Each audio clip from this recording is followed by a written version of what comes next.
할렐루야. 제가 이 교회를 꽤 여러 번 이제 왔었는데요. 제가 이 자리에서 말씀을 전할 것이라고는 한 번도 생각을 못 해봤습니다.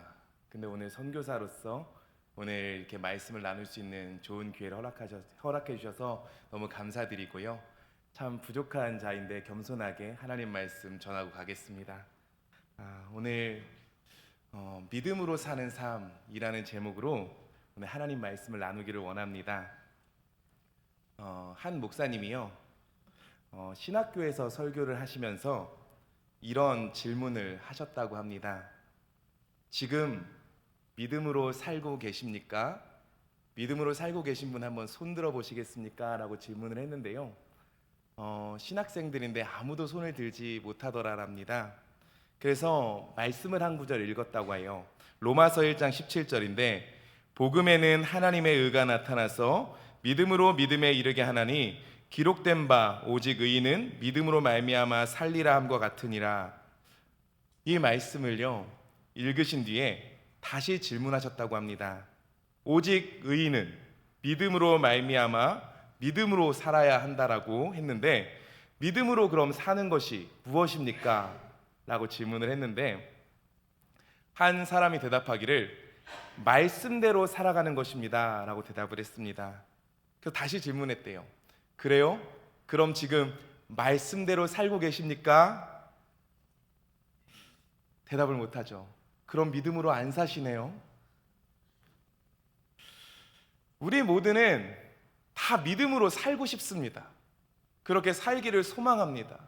근데 믿음으로 살고 있습니까? 라는 질문에는요 우리가 참 자신이 없습니다.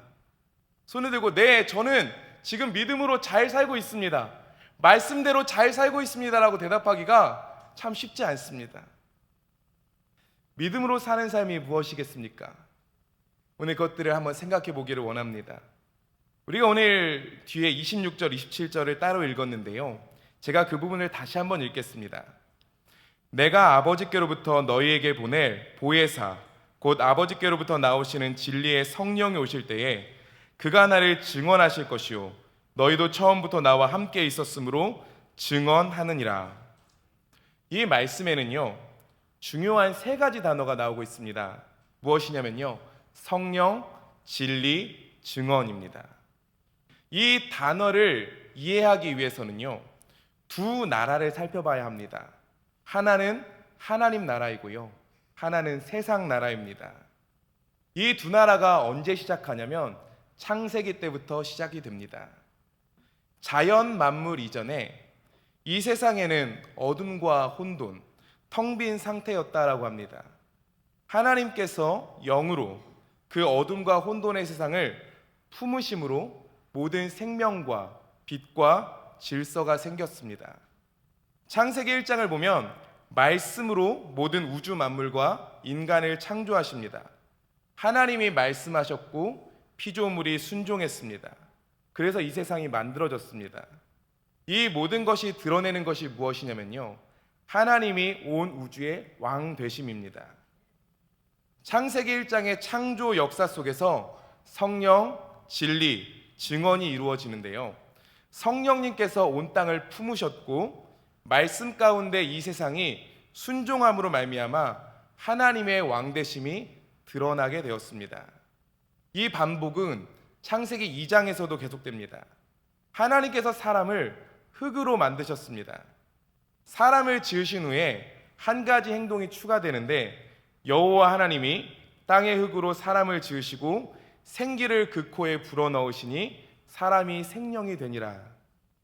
생명의 숨을 불어넣으셨습니다. 2장은요 성령 하나님의 임재 속에서 사람이 생명을 유지할 수 있음을 말해주고 있습니다. 숨을 불어넣으셔서 생명이 되었다라는 것은 성령의 임재 속에서 생명이 유지되며 모든 일을 행할 수 있는 능력이 성령님의 임재하심 속에서 주어진다라는 것입니다. 그리고 인간에게 두 가지 명령을 주시는데 첫 번째는 에덴 동산에 두시며 그것을 다스리고 지키라라는 것이었습니다. 그리고 두 번째는 동산의 모든 나무 열매를 먹되 선악을 알게 하는 열매는 먹지 말라라고 하셨습니다. 이것을 먹으면 죽는다라고 결과까지 말씀해 주셨지요. 성령 안에서 생명을 유지하는 우리는요, 하나님의 말씀에 순종함으로 하나님이 왕이신 것을 드러내야 합니다. 이것이 성령 진리 증언의 반복인데요, 성령이 인간에게 부어지고 그 사람이 하나님의 말씀에 순종함으로 말미암아 하나님의 통치가 드러나는 것, 우리가 그 하나님의 증언자가 되어지는 것, 이것이 하나님 나라입니다. 그런데 창세기 3장부터 어떻게 되어집니까? 이제 세상 나라가 시작되는데 반역이 일어납니다. 우리가 잘 알고 있는 내용이죠. 뱀이 사람을 찾아옵니다. 하나님이 너희에게 모든 나무의 열매를 먹지 말라 하시더냐. 야, 그거 먹으면 결코 죽지 아니할 것이다. 너희가 그것을 먹는 날에는 너희 눈이 밝아져 하나님과 같이 되어 선악을 알 줄 하나님이 아심이니라. 결코 죽지 아니할 거라고 이야기하고요, 하나님과 같이 되어 선악을 알게 될 것이다 라고 말합니다. 하나님의 말씀에 대한 부분을 가지고 와서 그 사람을 흔드는 겁니다. 뱀이 이렇게 말하는 것이죠. 하나님이 너를 사랑한다면, 하나님이 너를 정말로 사랑한다면 하지 말라라는 부정적인 명령을 하시겠느냐라는 거예요. 이것은 오늘날에도 표현되고 있습니다. 하나님이 너를 사랑한다면 순종하기 어려운 일을 왜 시키겠어? 하나님은 너가 편하고 자유롭게 신앙생활하기를 원하셔. 이 말은 강력합니다. 하나님이 사랑이라면 이렇게 하실 리가 없어. 뱀이 마음이 흔들리는 하와를 보고 말하는 겁니다. 하나님이 정말로 너를 가장 사랑하시는 분일까? 하나님이 정말로 선한 분이실까? 하나님은 너가 하나님처럼 될 수 있는 가능성을 막으시는 분이야 하고 하는 거예요. 하와의 마음속에 격동이 일어나는 겁니다. 처음으로 느끼는 감정이 생기는데요, 하나님의 말보다 사단의 말을 신뢰하기 시작하는 겁니다. 여자는요, 이때 처음으로 하나님의 사랑을 의심하게 되고요, 자기 자신을 자신이 가장 사랑한다라고 생각하게 되었습니다. 이제까지 하나님을 가장 사랑했고 하나님이 나를 가장 사랑하신다라고 믿었는데 처음으로 자신을 사랑하기 시작하게 되는 겁니다. 처음으로 하나님의 말씀이 아니라 다른 피조물의 말에 사로잡혀서 자신이 하나님처럼 될 수 있지 않을까라는 생각을 처음 가지게 되는 겁니다. 하나님이 되겠다까지는 아니라도 내 삶의 주인이 내가 될 수 있지 않을까라고 생각하는 겁니다. 세상이 다르게 보이는 거예요. 이전 것은 지나갔으니 보라 새 것이 되었도다. 이것이 우리가 하나님을 믿게 된 다음에 경험하는 그리스도인의 모습 아닙니까? 그런데 정반대가 되어지는 겁니다. 세상이 달라 보이는 거예요. 하나님을 바라봤던 그 시선이요, 하나님이 금하시는 열매를 보기 시작합니다. 이 열매가 나에게 생명을 줄 수 있을 것이다 라고 생각하는 거예요. 저 열매가 나에게 생명을 주고 능력을 부어줄 거야. 그러자 이 열매가 너무 사랑스럽게 보이는 거죠. 더 이상 이제 하나님을 보지 않습니다. 우리는 무엇을 바라보고 있습니까? 돈, 명예, 여러 가지. 우리는 참 헛된 것을 예배할 때가 많이 있습니다. 하와는 이때부터 헛된 것을 예배하기 시작했습니다. 하나님을 바라보는 시선이 사라졌죠. 그리고 인류의 역사는 이렇게 시작된 겁니다. 보이는 것이 전부야. 보이지 않는 것은 믿을 수 없어. 세상이 악해지다가요, 세상의 역사가 어떻게 되었습니까? 노아 당대에 이르러요, 하나님의 백성들이 완전히 삼켜졌습니다. 사람을 지으신 것을 한탄하셨다라고 합니다. 그리고 심판하십니다. 이것이 성경이 말하는 세상 나라입니다. 세상의 특징을 정의하고 싶습니다. 첫 번째는요, 하나님이 아니라 인간이 왕이라고 말하는 나라입니다. 내가 선악을 규정해. 내 마음대로 살 거야. 우리의 삶에요, 하나님의 말씀에 대한 권위가 없습니다. 하나님이 아니라 인간이 왕이 되는 나라입니다. 그리고요, 두 번째는요, 하나님이 아니라 자신이 자신을 가장 사랑한다라고 생각하는 나라입니다. 하나님의 선하심을 믿지 않는 겁니다. 하나님 나라와 인간 나라를요, 제가 설명했습니다. 우리는 어느 나라에 속해 있습니까? 세상 나라에 속해서는요, 우리가 헛된 것을 바라보며 헛된 것에 소망을 품게 될 것입니다. 헛된 것을 바라보면서요, 그것을 붙들어서 진짜 복음을 누리지 못하고 살아가게 될 것입니다. 우리는 어떻습니까? 우리는 솔직히 하나님 나라에 속하는 것이 참 쉽지 않습니다. 우리가 성령의 임재 안에서 우리 하나님의 말씀에 순종하고 그 증언자로서 하나님의 왕되심을 드러내야 되는데요, 참 우리의 모습은 참 어렵습니다. 근데 오늘 제가 이렇게 설교를 마치면 우리는 안 되나 보다라고 하고 생각하고 마쳐야 되는데요, 중요한 것은요, 이제부터입니다. 하나님은요, 이 세상에 하나님의 나라가 임하는 것을 포기하지 않으십니다. 노아의 홍수 때도요, 노아를 구원하셨습니다. 바벨탑이 무너진 그곳에서요, 아브라함을 불러내셔서요, 이스라엘을 세우셨습니다. 이스라엘은요, 에덴 동산과 같았던 젖과 꿀이 흐르는 땅이었는데 그곳에서 또 반역을 했습니다. 그들은 우상을 숭배했습니다. 하나님을 따르지 않았습니다. 그런데요, 하나님은요, 그들을 포기하지 않으셨습니다. 하나님이 제사장 나라로 세웠는데 그들이 무너졌습니다. 그런데도요, 하나님은요, 계속해서 설득하십니다. 에스겔을 통해서 하신 예언이 있는데요, 에스겔 11장 19절 20절인데요 이렇게 말합니다. 내가 그들에게 한 마음을 주고 그 속에 새 영을 주며 그 몸에서 돌 같은 마음을 제거하고 살처럼 부드러운 마음을 주어 내 율례를 따르며 내 규례를 지켜 행하게 하리니 그들은 내 백성이 되고 나는 그들의 하나님이 되리라. 아멘. 그들에게요, 다시 한번 새 영을 주어서 그 돌 같은 마음을 제거하고 하나님의 율례를 따르며 하나님의 말씀을 지키며 하나님을 드러내면서 다시 살 수 있도록 하나님께서 하시겠다라고 말하시는 겁니다. 우리 하나님은요, 쉬지 않으십니다. 한 목사님의 설교를 듣다가 나온 내용입니다. 폴 워셔 목사님이라는 분인데요, 그 목사님이요, 일반 대학교에서 설교할 때의 일입니다. 예수 그리스도의 복음을 전했는데요, 한 학생이요, 이렇게 질문했다라고 합니다. 당신 말에 따르면 어떻게 한 사람이 그저 몇 시간 동안 십자가에서 고통받은 것으로 셀 수 없이 무수히 많은 사람들을 영원한 심판에서 구원할 수 있다고 말하는 거죠? 이 목사님이요, 그 설교하시면서요, 지은 어떤 말투, 표정, 이것을 살려서 제가 이야기하고 싶은데 좀 어렵습니다. 근데 정말로 눈물이 그렁그렁 하시면서요, 주먹을 불끈 쥐고 이렇게 말씀하셨습니다.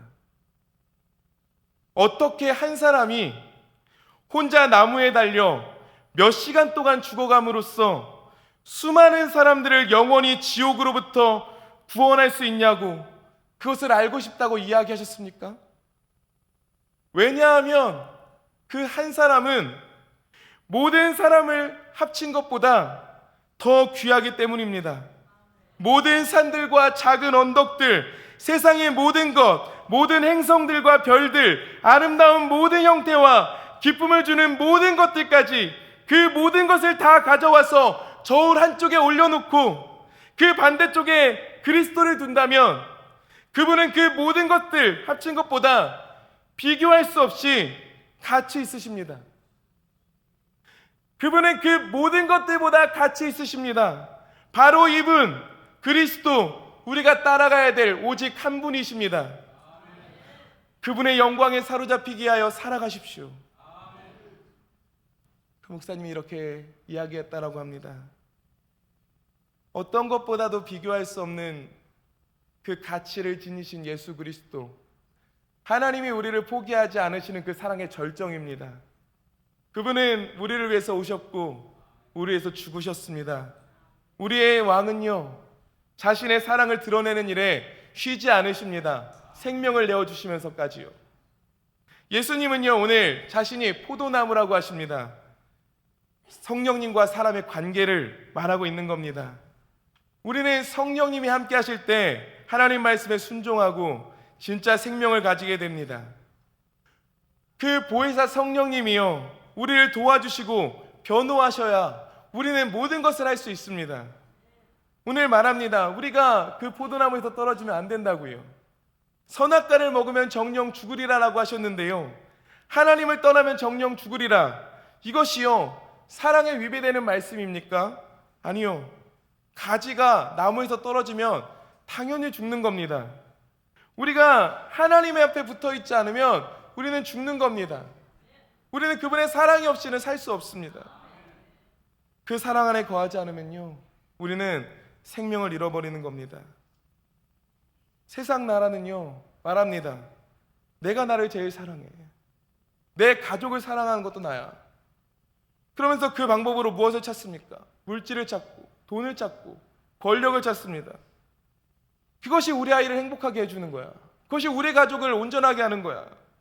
내가 이렇게 노력하는 것은 내가 우리 아이를 사랑하기 때문이지.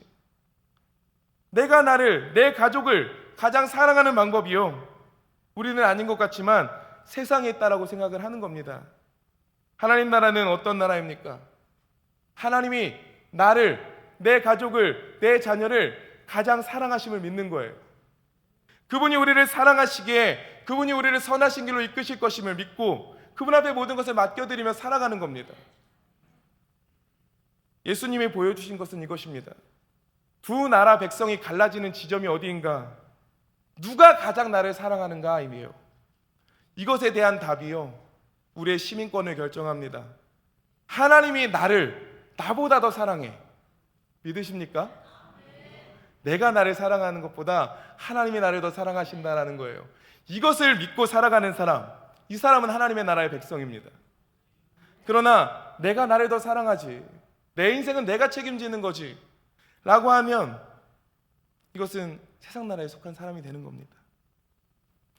저는요 사도 바울을 참 좋아합니다. 사도 바울이요 루스드라에서 복음을 전할 때입니다. 루스드라에서 복음을 전하다가요, 유대인들로 인하여 바울이 돌로 쳐짐을 당하게 되었습니다. 사람들이요 돌에 맞고 쓰러진 바울을 죽었다라고 생각해서 성 밖에 끌어다가 버렸습니다. 그런 처지에 있던 바울이요 성경에서 계속해서 이어서 하는 말이요 이거예요. 일어나 바나바와 함께 더베로 가서 복음을 그 성에서 전하더라. 루스드라에서 복음을 전하다가요 돌에 맞게 되었습니다. 사람들이요 죽었다라고 생각했어요. 그래서 버려졌어요. 다시 일어나면요 어떻게 해야 됩니까? 우리의 반응은 이것이어야 돼요. 예수님, 제가 예수님 위해서 이렇게 복음을 전하고 있는데 왜 저를 안 지켜주십니까? 왜 제가 이런 처지에 형편에 놓이게 하십니까? 원망하고 불평하는 것이 있어야 되는데 사도 바울은요 다시 일어나 바나바와 함께 더베로 가서 복음을 전했다라고 이야기합니다. 제가 이 성경 구절을 읽으면서요 하나님께 이렇게 기도했어요. 하나님, 사도 바울이 만난 예수님이 도대체 어떤 예수님이시길래, 그가 경험한 그 사랑이 얼마나 크길래 죽을 위기를 경험한 바울이 원망하지 않고 불평하지 않고 또다시 예수님을 전하고 있습니까? 하나님, 저는 이 사랑이 너무 부럽습니다라고 기도했어요. 하나님은 우리를 매번 넘어지고 연약한 우리를 포기하지 않으시는 사랑으로 찾아오시거든요. 근데 우리가 이 사랑을 다 누리느냐, 이 사랑을 다 알고 살아가느냐, 그렇지 못해요. 우리는 매번 세상에 속하여서 세상을 바라보니까 이 참된 복음을 누리지 못하는 겁니다. 근데 사도 바울은요 어떻게 말합니까? 또한 모든 것을 해로 여김은 내 주 그리스도 예수를 아는 지식이 가장 고상하기 때문이라. 내가 그를 위하여 모든 것을 잃어버리고 배설물로 여김은 그리스도를 얻고. 모든 것을 배설물로 여기고 오직 예수 그리스도 그분만이 최고의 가치로 인정하며 살아가니까 그의 삶 속에 누려지는 사랑이 너무 커서 돌로 맞고 쫓김을 당해도 또다시 일어나서 복음을 전하는 겁니다. 한 선교사님의 이야기를 하고 싶습니다. 한 선교사님이요, 선교사님 가정이요, 네팔로 OM 선교회를 통해서 2년간을 작정하고 선교를 떠났습니다. 돌된 아기를 데리고요. 네팔은요, 어떻게 선교하냐면요, 히말라야 산을 오르면서 산에 있는 원주민들을 대상으로 복음을 전합니다. 선교를 이제 2년을 작정하고 아이와 함께 부부가 네팔로 선교를 갔는데요, 남편 선교사님이 선교를 간 지 몇 달이 되지 않았을 때 산에서 실종이 되었습니다. 산에서 실종이 되었다는 것은요, 죽었다는 것입니다. 하루아침에 남편이 실종되었습니다. 여자 선교사님이 돌된 아이를 데리고 취해야 되는 것은 한국에 돌아오는 것이죠. 근데요, 하나님께 2년을 약속하고 왔기 때문에요, 그 시간을 채우고 돌아보셨습니다. 그리고 한국에 돌아와서 얼마 지나지 않았는데 바람이 세차게 불고 있는 거예요.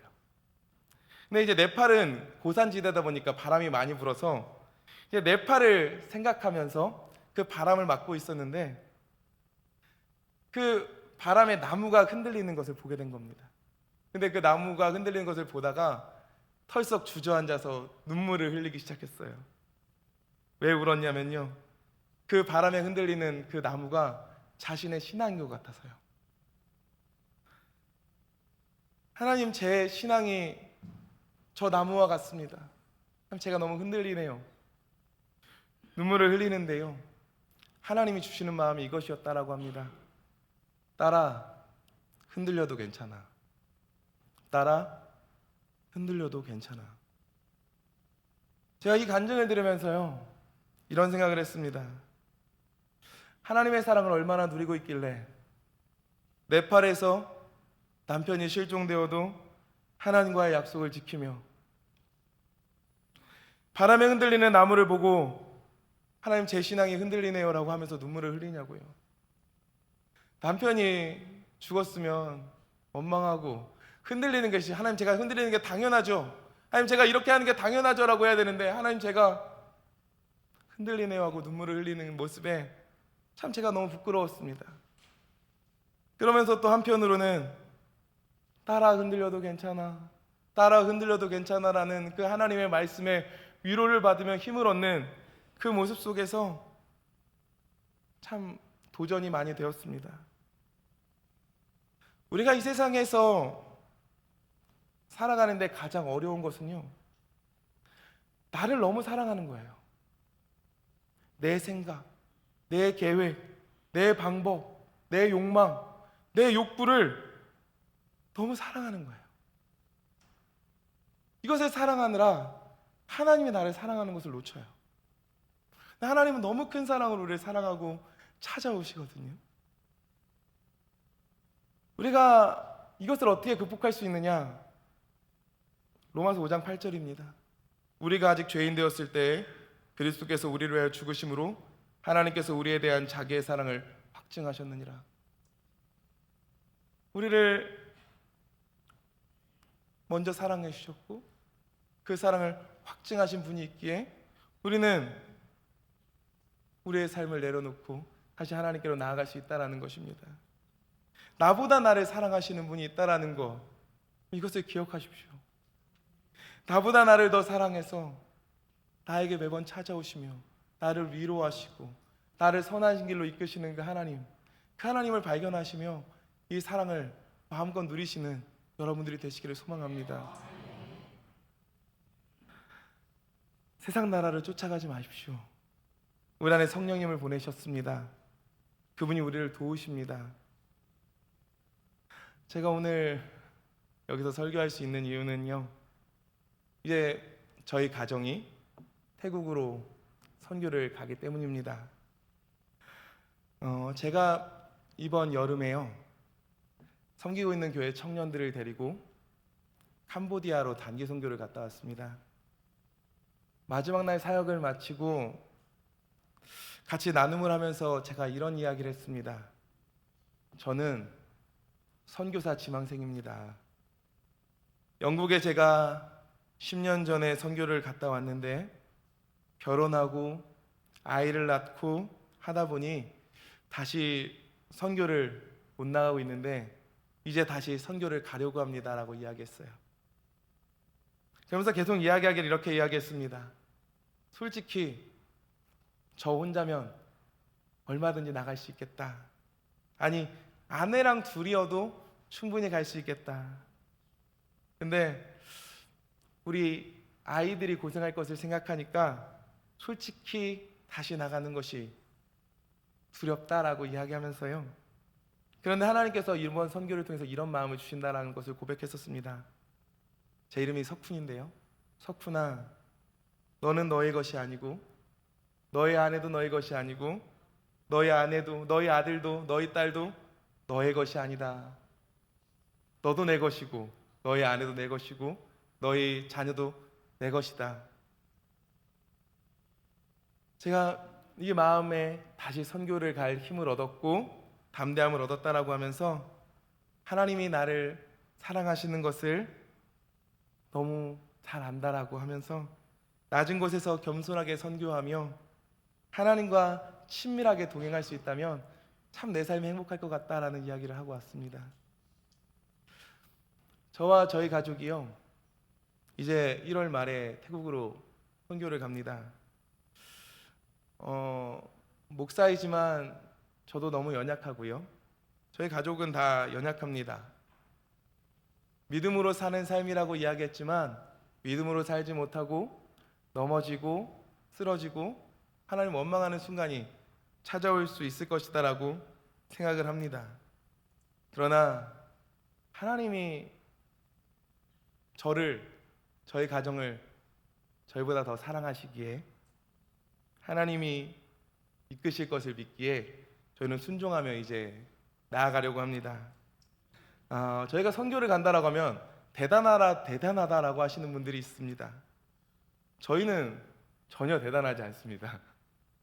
하나님이 대단하시죠. 하나님은 사랑한다라고 우리 안에 말하시고 그냥 그 말로 끝내지 않으셨고 이 땅에 오셔서 구체적으로 죽으시는 그 사랑을 실천해 주셨습니다. 저희는 이제 하나님이 구체적으로 사랑하신 것에 순종하여 구체적으로 이제 실천하려고 합니다. 저희는 부족하지만, 저희는 연약하지만 하나님이 저희를 사랑함을 믿고 담대하게 선교할 것입니다. 저희 가정을 위해서 생각나실 때마다 기도해 주십시오. 오늘 말씀을 이제 정리하겠습니다. 우리는 믿음으로 살아갈 능력이 부족합니다. 그러나 기억하십시오. 우리보다 우리를 사랑하시는 분이 있으십니다. 우리를 포기하지 않으시는 그 사랑이 있습니다. 그 분은 선하십니다. 그분이 우리를 이끄실 것이고 그분이 우리를 책임지실 것입니다. 세상 나라에 속해 있다면 이제 다시 한번 성령님 나를 주장하셔서 말씀대로 살아가게 하시고 하나님을 증언하는 증언자로 살게 하여 주십시오. 소망할 수 있는, 그렇게 이야기하실 수 있는, 그렇게 살아가실 수 있는 우리 귀한 서대전 선교교회 성도님들 되어지시기를 간절히 소망합니다. 기도하겠습니다. 하나님 사랑합니다. 하나님 감사합니다. 하나님 우리는 연약합니다. 하나님 우리를 너무나도 사랑합니다. 하나님 우리가 죄인된 우리에게 헛된 것을 예배할 때가 많이 있습니다. 하나님 그러나 하나님 우리의 시선을 다시 한번 하나님께 두기를 소망합니다. 날마다 전하시며 우리를 너무나도 사랑하시는 그 하나님께 소망을 두고 하나님 안에서 성령 안에서 살아가는 증언자가 되어지는 우리가 되게 하여 주시옵소서. 날마다 쓰러지고 연약해질 때 우리를 사랑하시는 이 그 하나님을 바라보며 그분의 힘으로 말미암아 다시 일어나서 담대히 걸어가는 우리가 되게 하여 주시옵소서. 우리 안에 날마다 새 힘을 공급하심을 믿사오며 감사드리며 예수님의 이름으로 기도합니다. 아멘. 이제는 우리 주 예수 그리스도의 은혜와 하나님 아버지의 극진하신 사랑하심과 성령님의 가마 교통 충만하시는 청이 선교를 떠나는 강석군 선교사님과 김지원 선교사님 가정, 그리고 이곳에서 함께 기도로 후원하는 우리 모든 성도들 위해 이제로부터 영원토록 함께 하시기를 간절히 축원하옵나이다. 아멘.